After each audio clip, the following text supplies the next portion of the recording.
Hey everyone, it's Masood. Welcome back to Med School Moose. In this video, I'm going to be answering your residency interview questions. So this video is going to be a little bit different from some of the previous videos that I've made.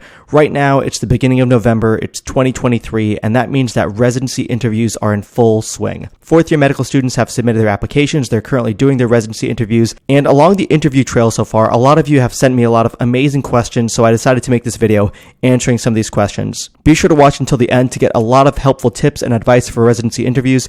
If you like this format, I can certainly make more videos about this in the future. Real quick before we get started, I just wanted to tell you guys about my Sunday Morning Rounds newsletter. If you haven't been following too closely, I recently made a website, medschoolmoose.com, and I created a newsletter called Sunday Morning Rounds. There's a ton of useful information in the newsletter. The past few weeks I've been going through some interview tips and advice, so you definitely want to sign up for that.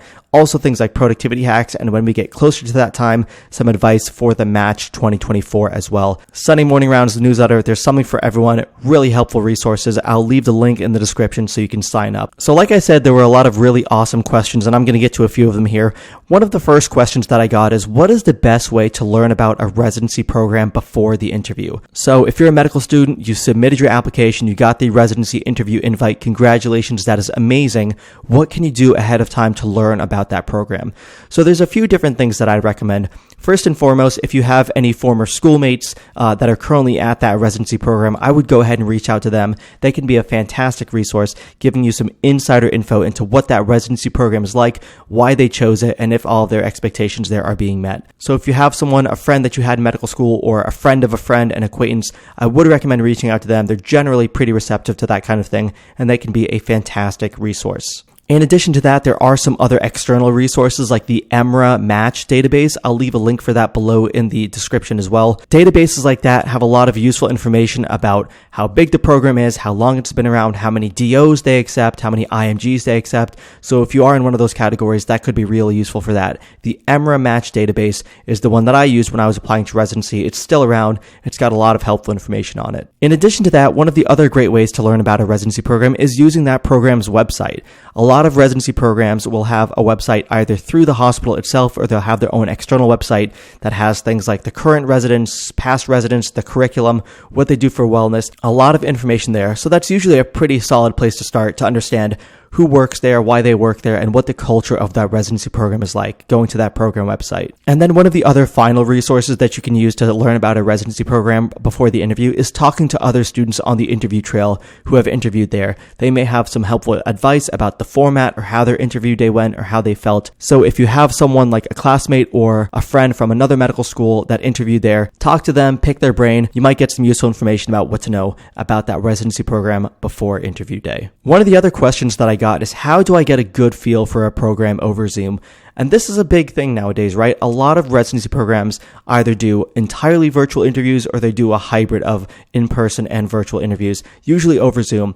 So you're probably going to encounter a virtual interview over Zoom at some point. How do you get a good feel for a program? One of the things you can do is use all of that information that you just obtained from the program website and the EMRA Match database and friends and classmates and other people who have interviewed there. Hopefully you have some notes about that, some information, just a basic overview of the program, and that should give you a really good starting point about what that program looks like, what the curriculum looks like, and how the residents function there. Some of the other things that you can do on interview day during Zoom is observe how the residents interact with each other, as well as how they interact with the attendings and the faculty. If the residents seem really upbeat, they're in a good mood, they're joking around, they're happy to be there, they're excited to be part of the interview, that's a really good sign. If the residents seem really tired, stressed out, burnt out, they're not really interacting too much, they're not really answering questions, they're kind of flat, that could be a little bit concerning. So you really want to observe how residents interact with each other and how they interact with their attendings, because that'll also give you a lot of information about the relationship between residents and attendings. Is it something that's a little bit more formal and hierarchical?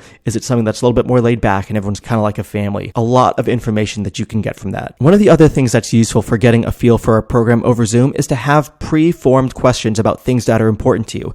So if something like volunteering is important, if something like global health is important, having questions about that, and if it's not addressed during the introductory PowerPoint or at some point during the interview day, asking that to the residents or to the program faculty. And if they don't really have a good answer that kind of addresses that question that you asked, that's something to take in mind. If there's something like that's a priority for you at a program and they don't have that, that could certainly be a deciding factor in whether or not you want to go there for residency. So getting a good feel for a program over Zoom, it can be tough, but using notes that you accumulated from looking into the program, observing how the residents interact with each other and how they're interacting with the attendings, and also how you're interacting with the residents and the attendings, and then having preformed questions about things that are important to you and making sure those are getting addressed, that'll go a really long way in kind of getting a feel for a program and if they're a good fit for you or not. Another question that I saw a few times is, are virtual interviews recorded? And for the most part, I'm going to say no. Like I said, a lot of these interviews are done over Zoom. I think a lot of people are thinking that some of these interviews may be recorded and that the program faculty are playing them back later when they're doing their evaluations. I personally have not heard of that happening at different residency programs. And keep in mind, especially over Zoom, if there is any recording going on, they would need your consent anyways. You get that pop-up box on the screen. You have to hit OK to consent to being recorded. But like I said, I have not seen anything about these virtual interviews being recorded. Another question that came up a good few times is, how should I approach red flags in my application? A red flag can be anything from lack of research to a not so great letter of recommendation to failing USMLE Step 1 or COMLEX Level 1 or something like that. I think first and foremost, you have to be honest about that kind of thing. Ideally, this was something that was mentioned in the ERAS application, and that's probably where they're getting it from. But be honest, if there was something going on in your life, if there was an emergency with family or friends or something like that at that time, and that contributed to you having a bad test score or not doing so well in a class, be honest about that kind of thing. And then the other part of that is to show growth from that. If you failed USMLE Step 1 or Step 2 the first time, you understood the mistakes, you worked harder, you did more questions, you were more disciplined, and then you got a better score. That really shows that you're willing to learn from your mistakes and grow. And that looks great for someone going into residency. That says that I'm willing to learn, I'm willing to get better, I'm willing to take criticism, but at the end of the day, I'm going to improve from it. So I think that's one of the biggest things that you can do to address some of those red flags in the application. Another question that I saw come up a ton is, how do I stand out in a group breakout room? If you're not familiar with this, during the Zoom interview day, applicants will be broken out into a Zoom breakout room with a group of other applicants, and they'll either have time to talk to the program director or some other core faculty and kind of ask and answer questions. This can be difficult to do, right? It's a group, everyone's kind of nervous, they're kind of stressed out about it. One of the big things to do is finding a way to speak without dominating the conversation. There's 9 people in the breakout room like you see in this picture. You certainly don't want to be the only one talking. It kind of comes off as a little bit cocky, a little bit annoying, and it doesn't give everyone else the opportunity to interact as well. So find a way to speak, get your voice out there, answer a question, but don't take 5 minutes answering the question and not giving everyone else an opportunity to talk. Another thing that's really great to do to stand out in a group breakout room is to mention other people by name and build on their responses. So for example, if there's a question like, what is the biggest issue facing medicine right now? Which that is a legitimate question that I've seen asked in interviews, and Thomas answers that question, you can build on that by saying something like, I agree with what Thomas said and I wanted to build on that. And that makes it look like you're listening to other people, you're actively listening, you've learned their names, and you're in a collaborative mindset, which something like that in a group of people really stands out. This person really wants to be a part of the conversation and really wants to be inclusive of everyone in the group. Another question that I saw is, what should I do if I don't know the answer to a question? There are a lot of tough questions out there. Getting that question, like I just said, what is the biggest issue facing medicine right now? That's a tough question. And if you didn't think about it ahead of time, it may be a little bit difficult to answer. First things first, don't panic. There are interviews that have tough questions like this. And the first thing you got to do is just relax, don't panic.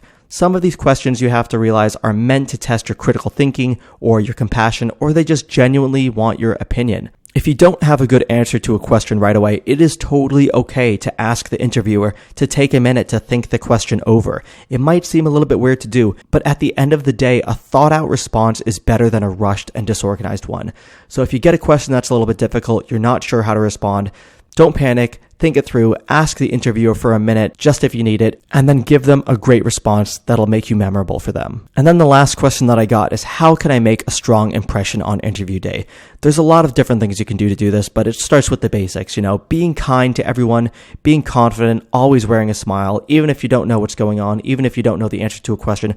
Wearing a smile, it just makes you look like you're an inviting person. It makes people want to talk with you, makes people want to interview you. In addition to that, demonstrate an understanding of what the program program has to offer and how that aligns with your goals.